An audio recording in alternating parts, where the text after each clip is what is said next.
Tapi ada satu nasihat yang saya selalu ingat ya Mas ya. Semakin kamu takut, semakin terobos. Karena semakin besar ketakutanmu, maka kamu semakin dekat sama kesuksesan kamu. Jadi ketika saya mau public speaking, itu saya biasanya ngelatih ketakutan saya, Mas. Sebenarnya manusia itu semuanya berbakat. Hmm. Kalau ada yang bilang kita nggak berbakat, jangan dengerin. Kalau menurut saya, ya Mas ya, dari buku psikologi yang saya baca, Allah itu maha baik dan menurunkan kecerdasan, kejeniusan pada setiap umat manusia. Cuman mereka berbeda-beda, dalam bentuk yang berbeda-beda. Dan public speaking salah satunya. Kalau misalnya ada orang yang nggak bisa public speaking, it's okay. Nggak usah paksain. Cari mana yang gampang kita lakuin. Tapi bagi ada orang yang merasa bahwa aku butuh nih ilmu public speaking, lawan rasa takutnya. Karena yang membuat kita tidak merasa tidak pintar, merasa tidak percaya diri, itu kan rasa takut, Mas. Rasa takut ini membuat kita merasa kita tidak mampu. Merasa kita tidak bisa gitu loh, Mas. Kalau takut lompat, lompat. Kalau takut berdiri depan umum, berdiri depan umum.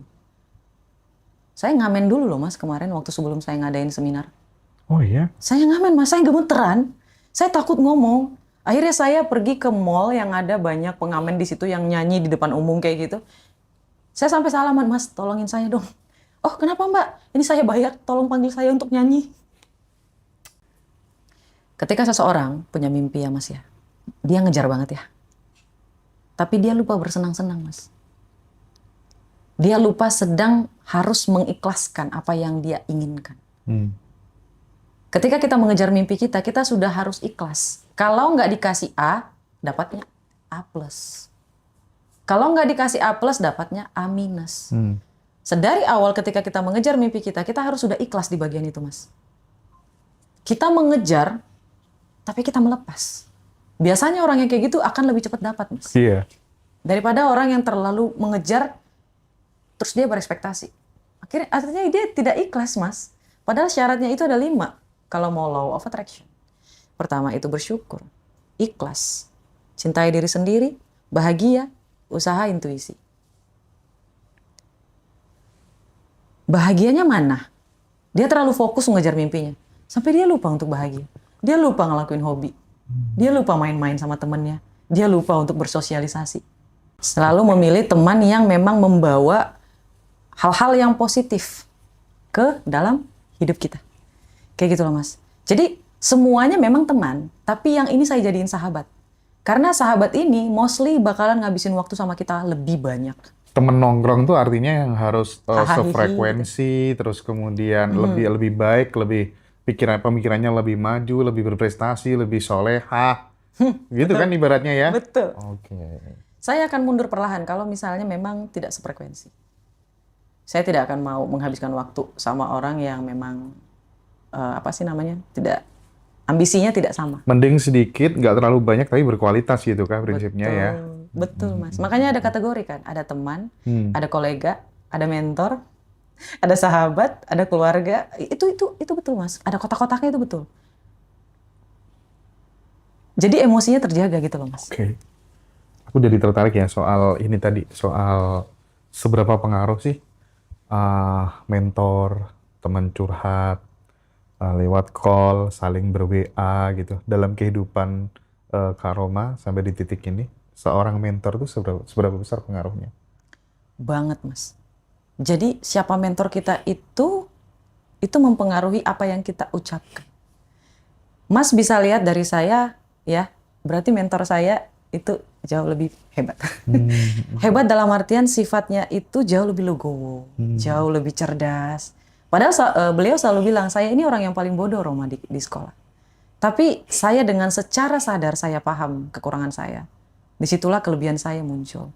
Jadi ketika kita sadar kekurangan kita, Mas, kita akan mencari tahu gimana caranya untuk menutupi kekurangan tersebut. Oh, konkretnya seperti apa kalau itu diterapkan dalam kehidupannya Mbak Roma? Misalnya, Mas ya, saya ini sosialisasinya kurang. Oke. Jadi dulu ya Mas ya, kalau sekarang mah alhamdulillah udah belajar. Terus dulu karena sosialisasi saya kurang, saya mendekati guru. Agar ketika saya tidak punya teman dalam kelompok, dalam apapun I see. itu, saya tidak akan kesulitan. Ya Mas ya, itu Sama kita ya. ya. Aduh, ya. Aduh. Serius Mas. Jadi kayak saya mikir, oh mereka itu bukan gimana bilangnya. Mungkin pada saat itu saya terlalu frontal ya Mas ya. Saya mulai belajar untuk menata wajah. Energi itu mengubah wajah Mas, itu betul. Dulu wajah saya nggak kayak gini, nggak seramah ini. Dulu mungkin orang nggak akan tahan, karena orang Batak ya rata-rata mukanya agak ganas gitu ya Mas ya. Ketawa Mas ya. Jadi saya mulai menata gitu Mas. Kalau waktu dulu kuliah nggak kayak gitu Mas. Saya sangat-sangat frontal gitu. Kalau saya nggak suka gitu. Kalau sekarang kan, kamu suka nggak? Suka. Oke. Tapi kalau bisa, udah jadi bisa gitu loh Mas. Kayak menangkisnya dengan cara yang pelan sopan gitu ya Mas ya. Kalau dulu nggak bisa. Jadi saya mulai tahu, oh yang ini nggak suka nih. Oh ya udah saya deketin dosen. Sampai saya jadi asisten dosen kan. Akhirnya masih ada saksinya Mas, sahabat saya. Saya cuma punya satu teman pada saat kuliah. Saya nggak banggain ya Mas ya. Saya tahu itu kesalahan saya. Harusnya saya belajar kayak gitu. Dan saya deketin siapa yang paling berpengaruh. Sampai kepala kaprodinya saya deketin Mas. Deketinnya dalam arti apa Kak Roma? Ya, saya ngelakuin apa yang bisa saya lakuin gitu loh, Mas. Saya sekolahnya di Universitas Negeri Jakarta, by the way. Jadi dulu Bapak itu yang Kaprodi itu, yang ngasih kesempatan saya untuk ke sekolah yang itu orang dalamnya itu, Mas. Tuh, sampai kayak gitu loh, Mas. Jadi makanya kita harus pilih-pilih siapa yang ada di circle kita. Ini bukan sombong, bukan. Tapi karena kita tahu tujuan kita apa, jangan buang-buang waktu padahal yang tidak ada ininya gitu loh, manfaatnya Mas. Aku di usia berapa ya? 20 tahunan itu lah mungkin ya. Di banyak momentum tuh selalu setiap ketemu sahabat, setiap ketemu orang tuh selalu taruh investasi ke mereka gitu. Wow. Ya, bahkan waktu sekolah, waktu kuliah gitu. Misalnya aku punya jaket, yaudah kasihkan gitu sebagai investasiku buat dia. Oke, pulang dari sini saya belajar Mas. Suatu saat nanti kalau aku butuh pekerjaan gitu ya, minimal aku pernah berbuat baik sama dia gitu. Dan itu berjalan, bertahun-tahun selalu gitu, Mbak Roma gitu. Jadi aku melihat kadang dari sorot matanya temen itu, ini makanya dia bakal jadi top deh nanti ya. Aku baikin, tidur di rumahnya, aku traktir terus dan lain sebagainya. Dan so far aku banyak memanen luar biasa banyak dari hal-hal seperti itu sih. Wow, sekarang saya yang tertarik sama pola pikir Mas. Itu kecerdasan loh Mas. Itu taktik Mas. Dan itu ada di salah satu taktik perang dalam buku. Sun Tzu. Yes. Tuh guys, aduh luar biasa. Buku itu adalah portal dunia yang tidak pernah kita tahu bahwa dunia itu ada. Iya, aku gampang dapetin cewek tuh gara-gara baca buku itu juga sih. Menyisir dalam kegelapan. Subhanallah. Ini konotasi negatif atau yang positif Mas?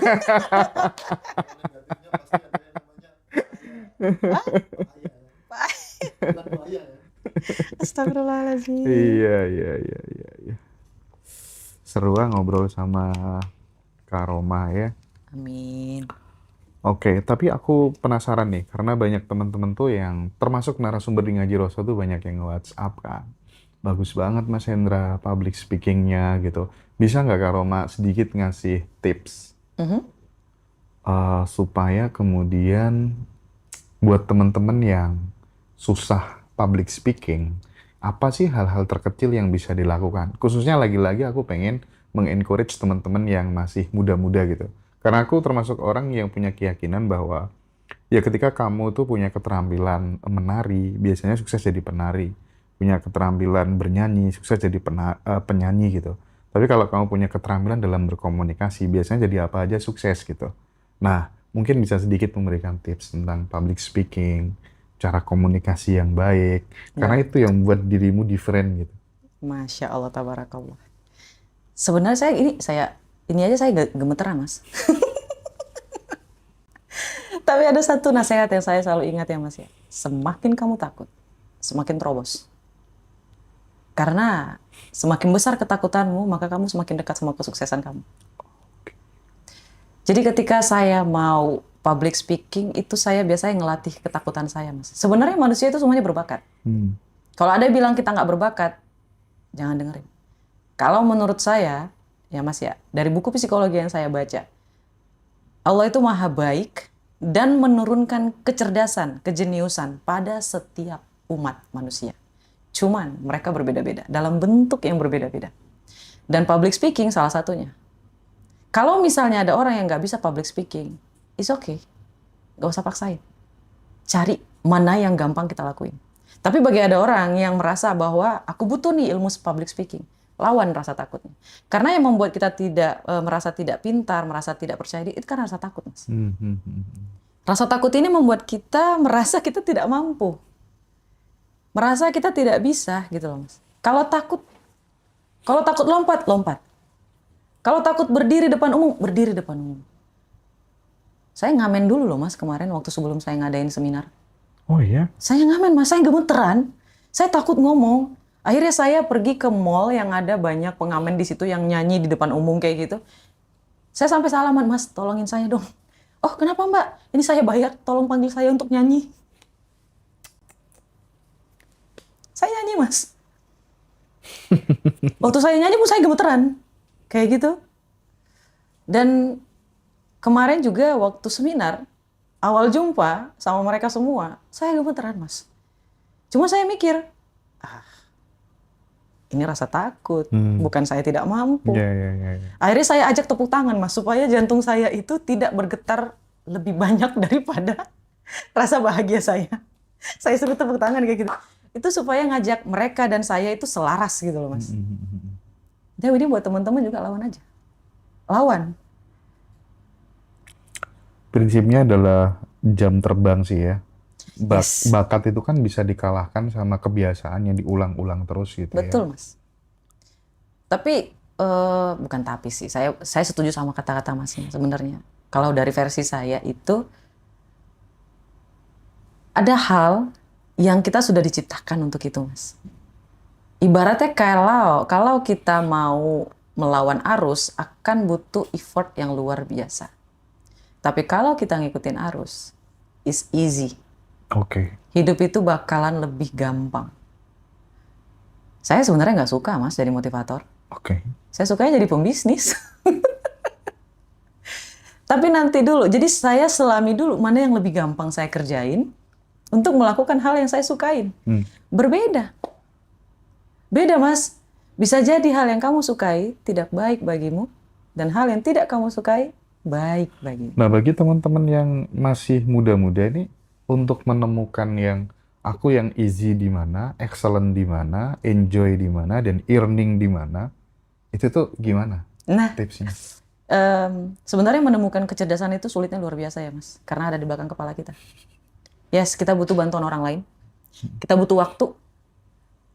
Dan kita butuh spiritual sebenarnya. Tapi ada satu clue yang mungkin teman-teman bisa pegang. Menemukan kecerdasan kita itu adalah menyadari sesuatu hal yang kita lakukan sebegitu mudahnya. Tapi hasilnya selalu luar biasa. Terkadang, Mas, ada orang yang gampang banget ngelakuin sesuatu dan hasilnya luar biasa. Mereka nggak nyadar kalau itu adalah kejeniusan. Ada orang, Mas, pintar banget masak. Banget. Tapi karena dia nggak suka masak, dia ngerasa itu bukan kejeniusan dia. Iya. Saking gampangnya masak, Mas. Jadi kayak nilainya selalu A. Akhirnya dia nyepelein gitu loh, Mas. Misalnya, Mas ya, pintar masak, selalu masak, rasanya luar biasa, selalu sering dipuji, tapi dia nyari kemampuan yang lain. Dia nggak ngikutin arusnya gitu loh, Mas. Ada dua, mau ngikutin arus atau mau lawan arus. Jadi clue-nya cuma itu aja. Suatu hal yang sangat-sangat gampang kita lakukan tanpa effort sama sekali. Tapi hasilnya selalu di luar ekspektasi kita. Ciri-cirinya itu, Mas. Itu. Jadi teman-teman, gratis nih. Gratisan dulu lah. Iya, gratis ini bagus. Jadi gratisnya itu maksudnya gini loh, Mas. Dia nggak perlu nunggu sampai bertahun-tahun. Ibaratnya dia nggak harus melakukan hal yang aku lakukan, menunggu sampai membuang-buang waktu. Hanya karena mau menggali potensi mana nih yang lebih hebat. Ternyata dari dulu memang sudah di bagian psikologi. Oh iya, eh fase dari identitas lama yang melalui banyak jualan-jualan tadi ya, jualan ikan asin, jadi cleaning service, jadi ojol dan lain sebagainya dan seterusnya tadi, sampai terjadi transformasi dari identitas lama Mhm. ke identitas yang baru, Roma yang benar-benar sudah merasa layak, merasa pantas. Bentar lagi aku bakal take off, gimana caranya? Nggak tahu, pokoknya yang penting mesti aku sampai di situ gitu. eh itu tuh butuh waktu berapa tahun sih gitu? Aduh, kalau Atau saya mungkin sebulan gitu? setahun, Mas. Setahun ya? 6 bulan saya depresi, 6 bulan setelahnya saya sudahan, sama depresinya saya buang depresinya bodo amat. Gak enak hidup dalam depresi itu gak enak. 6 bulan, hanya 6 bulan, Mas. Depresimu karena apa? Mas, teman-teman saya ngajak nongkrong, nongki mau beli baju baru nggak bisa. Teman-teman saya ngajak ketemuan nggak bisa. Ketika ketemuan minder, duduk di sudut. Karena nggak tahu mau ngomongin apa. Mereka ngomongin pekerjaan, kita, iya kemarin aku dapat orderan. Nyaman nggak dirimu pada saat dirimu kan belum terlalu punya banyak uang, terus teman-teman pada ngobrolin soal yang dunia cewek yang shopping dan lain sebagainya, nyaman nggak? Gimana perasaannya waktu itu? Nyaman, Mas. Nyaman? Nyaman. Meskipun dirimu nggak punya uang? Iya. Alasannya apa? Karena banyak yang nggak nyaman loh. Dalam hati aja nggak nyaman, Mas. Saya tidak mau terlalu terbuka tentang kesedihan, Mas. Oke. Saya selalu ngekip kesedihan saya. Karena kesedihan itu nggak boleh diumbar. Rahasianya cuma itu. Kalau kita nggak mau disepelein sama orang, jangan ngumbar kesedihan. Gue banget tuh. Nggak boleh. Emang nggak boleh. Iya, iya. Kalau kita sedih, keep silent aja. Iya, iya. Kalau mau nangis, ya nangis di tempat tidur aja. Kalau nggak nangis dalam rumah, mau teriak, mau gimana. Yang penting sendirian. Aku pernah dapat pesen nih di Zik dulu tuh dari salah satu senior tuh. Jadi pemimpin tuh kalau sedih tuh nggak boleh ketahuan orang, Hen. Sedih ya udah sedih sedih sendiri aja di kamar. Nah, kalau kamu yang jadi pemimpin aja, jadi leader aja sedih, terus gimana? Yang kamu pimpin gitu. Itu tuh Betul, sangat Mas. membekas loh. Betul, Mas. Alhamdulillah nggak pernah. Bahkan banyak video-video saya yang saya itu ngalamin hal yang pertama. Kayak saya naik mobil BMW pertama kali gitu. Ada video saya nangis, ada. Tahu, tahu, tahu. Tapi saya nggak nunjukin gitu loh, Mas. Saya simpen, saya keep semuanya yang serba pertama kali itu pasti saya nangis, saya simpen. Nggak mau nunjukin. Sebisa mungkin kesedihan saya hanya untuk saya, kebahagiaan saya untuk orang lain banyak gitu.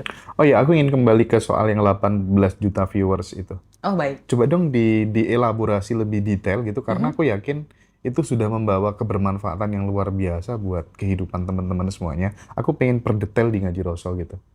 Baik. Masnya mau di arah mana nih? Ya tadi tanda-tanda bahwa kemudian sesuatu tuh ada, wah itu tanda bahwa sebenarnya sudah kejadian nanti gitu. Jadi gini Mas, banyak banget yang memperdebatkan itu tidak ada yang namanya masa depan, masa lalu, masa pertengahan atau masa apapun gitu. Oke. Jadi sebenarnya ya Mas ya, kita pakai istilahnya pakai ini dulu contohnya. Ini kita. Kita itu dikelilingi oleh takdir. Jangan bilang kita keluar dari takdir, enggak. Dari A sampai Z, dari 1 juta takdir yang mengelilingi kita, semua ini tertulis di Lauh Mahfuz. Allah itu maha baik, bukan Mas? Iya. Allah pasti menyediakan takdir terbaik untuk setiap umat manusia. Dan takdir yang mengelilingi kita ini sifatnya random, Mas. Tidak akan berubah takdir seseorang jika dia tidak merubahnya sendiri. Kalau kita, ini ya Mas ya, ini tadi kita dikelilingi takdir ya, jutaan gitu. Sifatnya random. Sifat randomnya ini akan berkurang kalau kita dalam frekuensi yang tinggi. Ketika kita dalam frekuensi yang tinggi, Mas, syukur, ikhlas, bahagia, yakin, ya Mas ya, frekuensinya tinggi. Dan maha baiknya Allah itu, ketika randomnya berkurang, takdir yang terbaik yang masuk ke dalam hidup kita, Mas. Jadi kita bukan merubah takdir, tapi kita menarik takdir yang sesuai dengan siapa kita. Jadi kalau kita belum berubah, bahkan takdir terbaik yang sudah diciptakan untuk kita tidak akan datang menghampiri kita. Itu orang-orang salah paham, Mas. Kita yang harus menjemputnya, memantaskan diri gitu ya. Yes, itu akan ditarik. Ditarik gitu loh, Mas. Jadi kalau misalnya kita mau berubah, baru dunianya berubah. Gak akan berubah dunia kalau kita tidak berubah. Dunianya kita ya Mas ya, realitanya kita. Kayak gitu. Jadi percaya pada sebuah mimpi dan tidak mudah menyerah itu kan sebenarnya kan jadi kunci ya. Tapi yang jadi persoalan kan Ada yang dapat, ada yang enggak. banyak orang yang percaya kepada mimpinya, tapi karena terlalu lama menyerah di tengah jalan.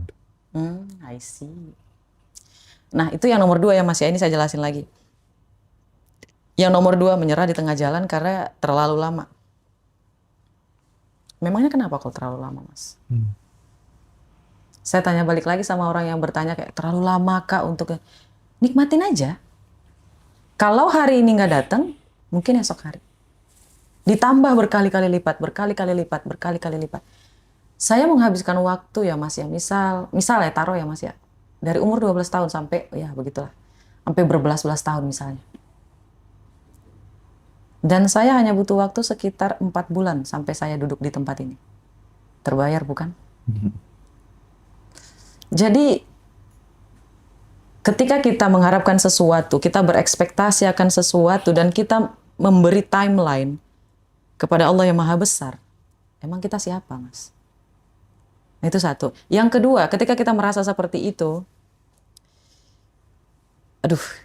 ntar saya jelasin dengan cara yang lebih mudah Mas. Kadang bahasa saya ini agak berputar-putar.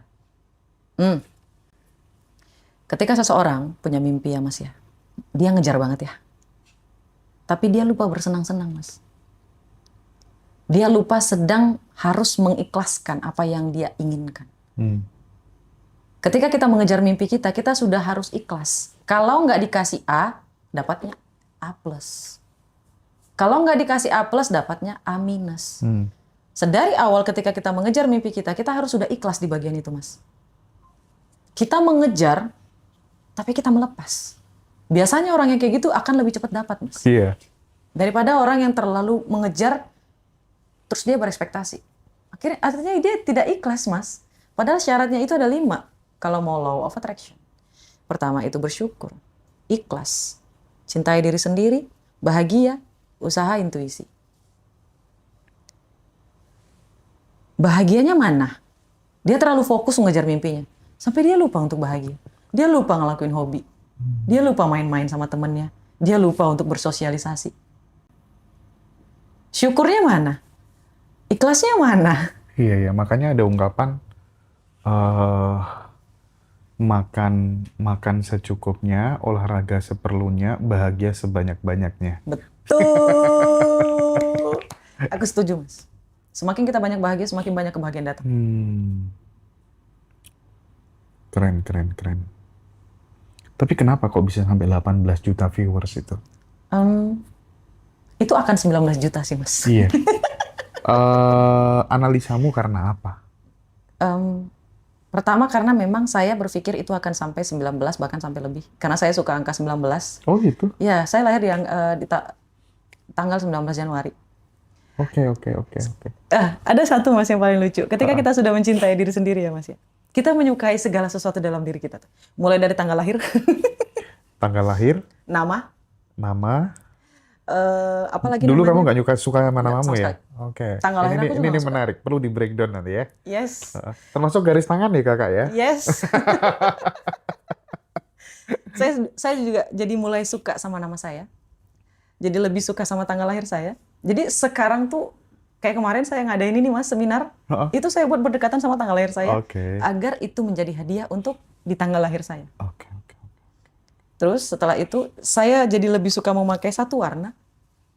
Kalau Mas lihat saya selalu pakai warna biru. Iya. Karena menurut saya warna biru itu alhamdulillah. Bukan cinta sama Partai Demokrat bukan ya? Bukan. Nggak ada kaitannya sama itu ya? Bukan. Karena warna biru itu mengaktifkan prefrontal cortex. Oke. Agar kita lebih rasional. Agar kita jauh lebih cerdas. Kayak gitu. Itu cahaya biru. Mengaktifkan itu Mas. Jadi saya suka tuh yang kayak gitu. Tadi malam kita nggak jadi beli ya yang warna biru itu ya. Iya. Apa tuh Mas? Mobil? Enggak. Terus karena terus. Terus sampai di mana tadi Mas? Nah, sebenarnya kan dirimu tuh jujur kan baru naik setelah dirimu bisa menerima namamu, ya nggak sih? Yes, yes, yes, it is. Itu penting untuk dielaborasi supaya supaya jadi pelajaran buat teman-teman semuanya. Kayak tadi mas, saya sudah tidak melawan arus. Heeh. Ngambang ya, mau bawa ke kanan, sok silahkan. Mau ke kiri, ayo silahkan.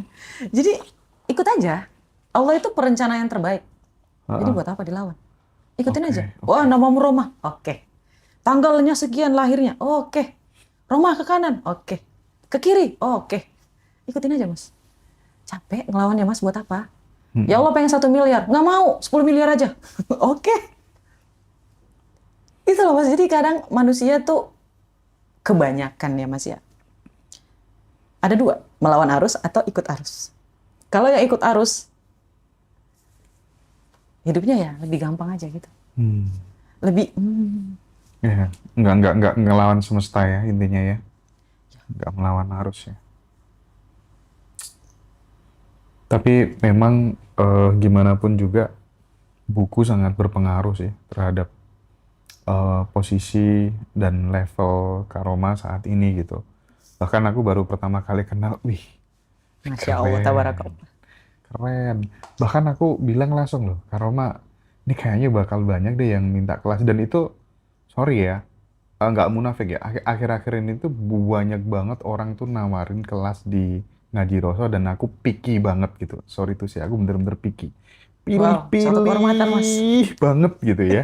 Pilih-pilih banget. Dan ternyata bener prediksiku. Teman-teman banyak banget. Mas Indra, orang-orang lama tuh pada chat semuanya. Orang-orang lama tuh Mas Indra, kapan kelasnya Kak Rama dan lain sebagainya gitu. Masya Allah, tabarakallah. Itu kan tidak serta-merta.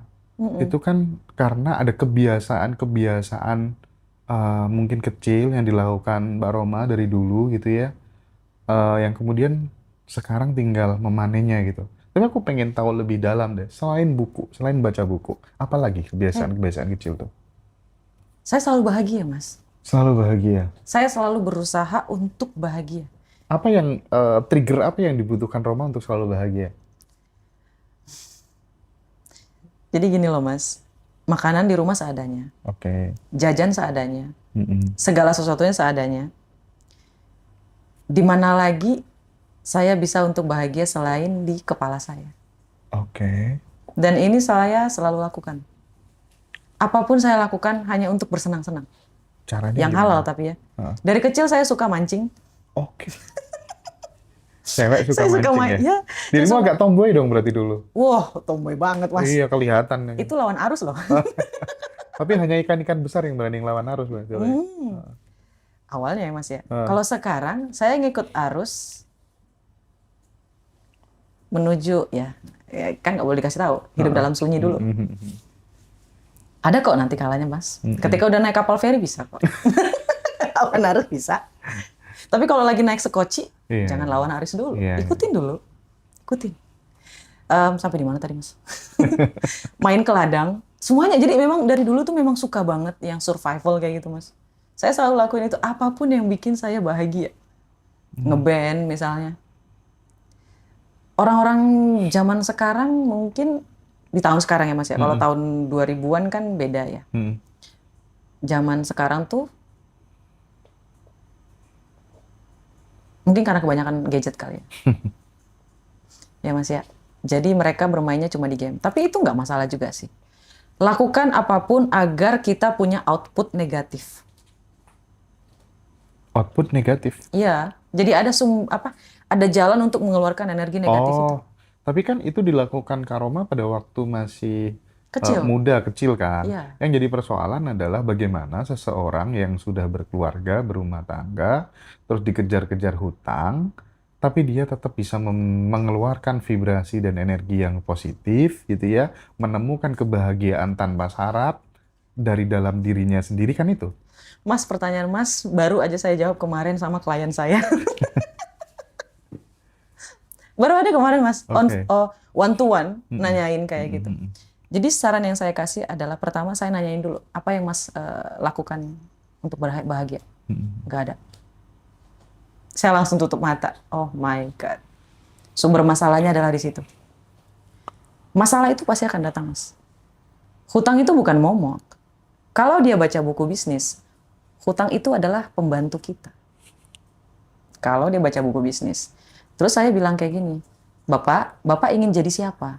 Saya ingin jadi pembisnis, Mas. Mbak. Oke. Kapan terakhir ikut seminar bisnis? Terus bapaknya ngangeng.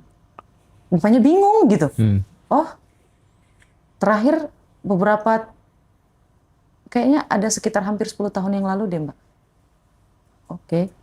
Tapi bapaknya mau jadi pembisnis. Iya. Bapak salah kelas. Bapak ikut spiritualis untuk benerin mental. Setelahnya Bapak pergi ke bisnis. Ya Pak, ya Mas ya. Iya. Itu yang pertama. Yang kedua, output bahagianya itu dari mana? Bapak kerjanya seharian ngapain? Saya kerja, Mbak Roma, dari kapan? Senin sampai Minggu. Saya kaget, Mas. Saya kaget. Oh, jadi gini Bapak. Bapak itu sebenarnya tidak bermasalah soal hutang. Bapak itu cuma kurang kebahagiaan. Kenapa saya bilang kayak gini? Karena ketika kita bahagia, otak kita lebih gampang untuk disetting, Mas.